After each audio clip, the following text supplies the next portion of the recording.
As we're now in December and the bike doesn't get much use now, only really if we get a really nice dry day, so I do like to be able to keep it ready to ride rather than take it off the road completely. Just for the benefit of while it's sitting doing nothing for the odd week or two, I decided I'm going to fit my Oxford Optimiser battery connector. This is so as I can just plug it in when the bike's not in use, and it just keeps the battery charged up. I had it fitted to my previous bike and that worked a treat for about 3 years. So I'm just going to video doing it just so as anybody can see just what the job entails if they want to get into the battery at any time. So the first thing to come off is going to be the seat, which, as you know, is just by putting the key in here and turning it, and then lift, wriggle and pull the seat back and it lifts off. Right, I've now got to remove the battery cover. So the first thing I'm going to do is disconnect the negative lead. Just need a screwdriver for that. I will give you a little tip. I am not actually going to take the battery out today, I don't need to, but if you do decide to take it out, what I always do is I always put the screw back into the battery, because there's a captive nut, and if it isn't held in place, when you tilt and lift the battery, you could lose the nut. So just bear that in mind. So I always keep this handy if I was going to do that.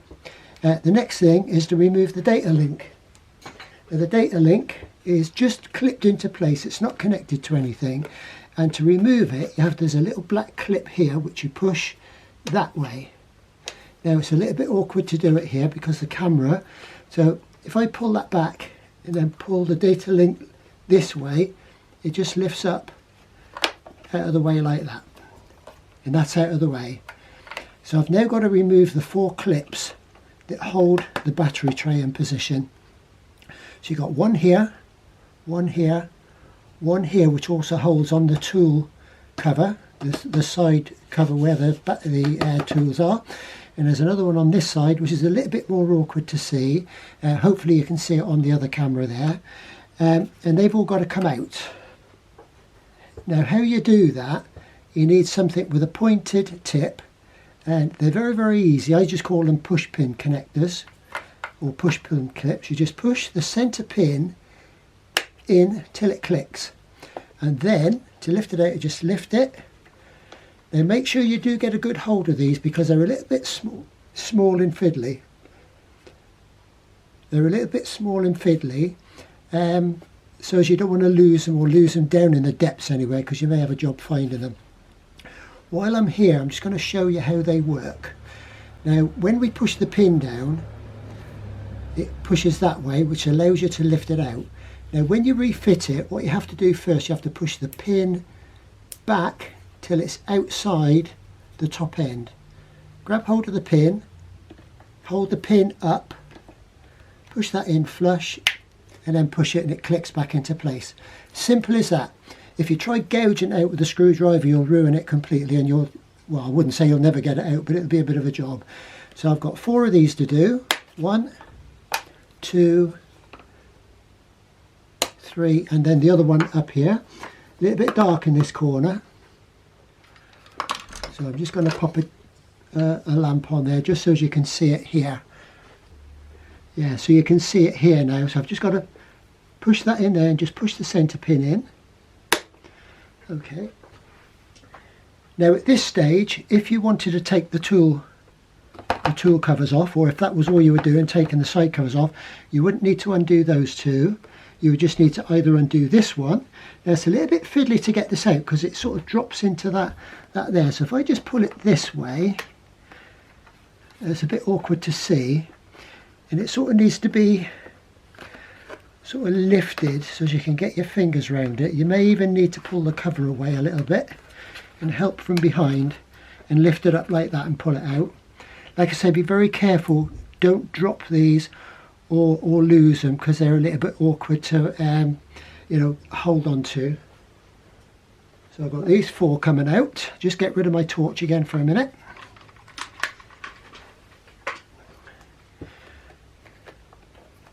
Number 2.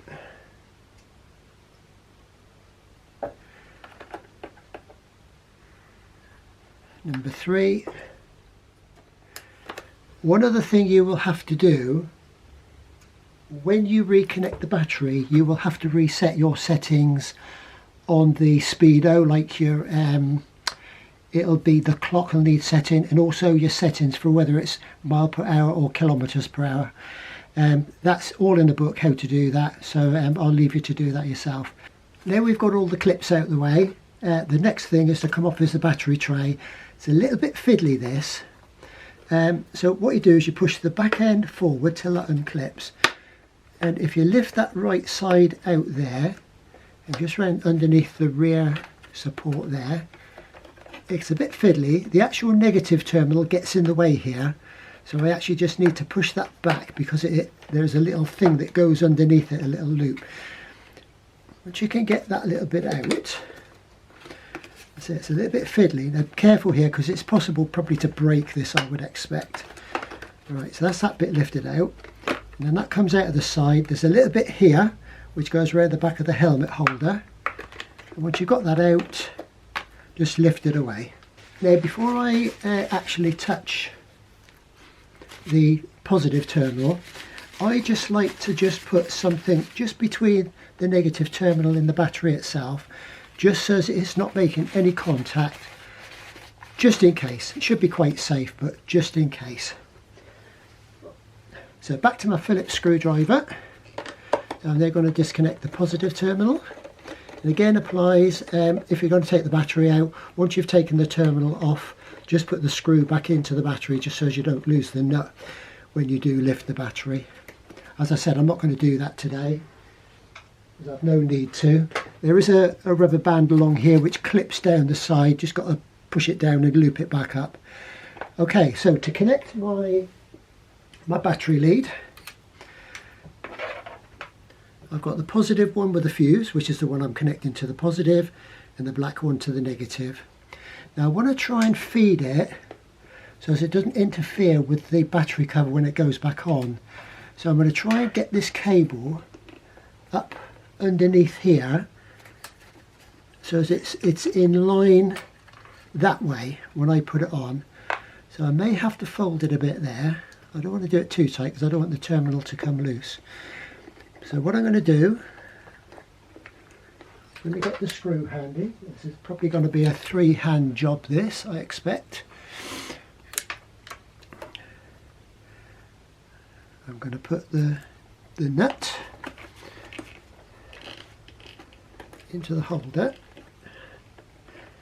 And I'm just going to start the screw turn just a little bit, just to hold it while I manipulate it. Okay, I think that's started.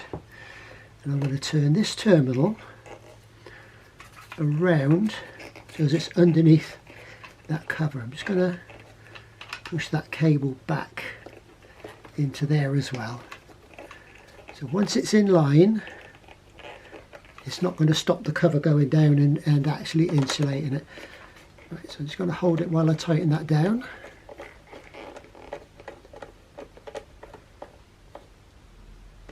Right, so that's that one done, and that cover can go back down on there again.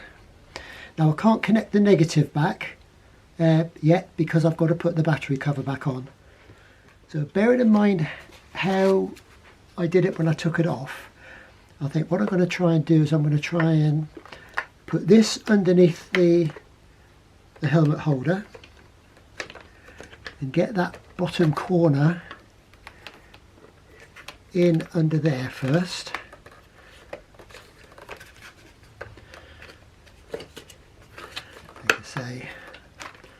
I think that bit under there first. Like I say, it is a bit fiddly this. Maybe I'm just being a bit cautious, but on the other hand, I don't want to break it. Right, that's now got to be pushed. Just want to take that out from there. Right. Just make sure that the negative cable goes over the top. There's a piece of plastic goes under there. That just needs to come round. I think I can feed that round and underneath there. This is the negative for the charger. Again, a bit fiddly, but just persevere with it. Just make sure you can get hold of it as well. Pull that through. And it's away from the positive, which is why you got the negative, the plastic bit protecting it anyway. Right, so that's the battery cover back in place. In fact, probably of the job, that's probably the most awkward little bit, I think. I can put the data protector back in now, or the data link lead. And it just sits down there, and that little clip just pops back into a slot, just holds it into place. Right, so first of the clips. I'm going to pop this one in first. So, as I said before, just make sure you push the pin back out to the top and hold it. And then you put it in the hole and press it to click, and that locks it in position.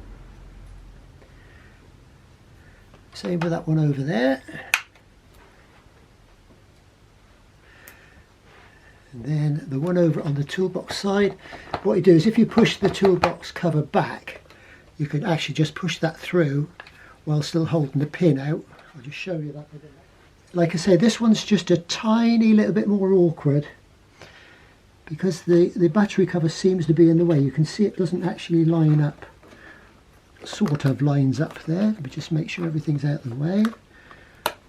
So that's now pushed in there, just got to get it into the hole, a bit of a wriggle.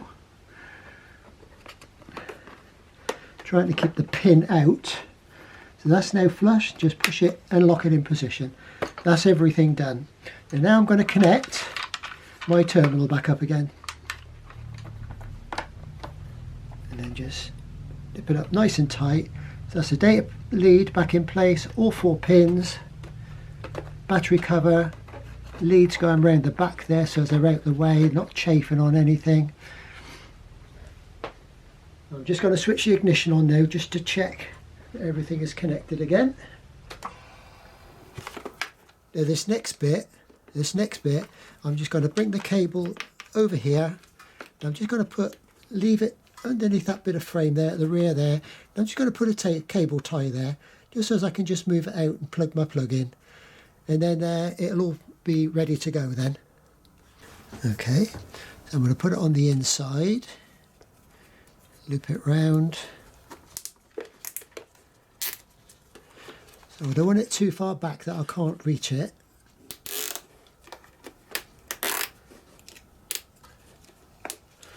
Right, I think that's perfectly all right there. So I've got it just underneath there so I can just fold it round and then plug it in, which I shall do in a minute just to show you. Just cut the excess off the cable tie with my snips.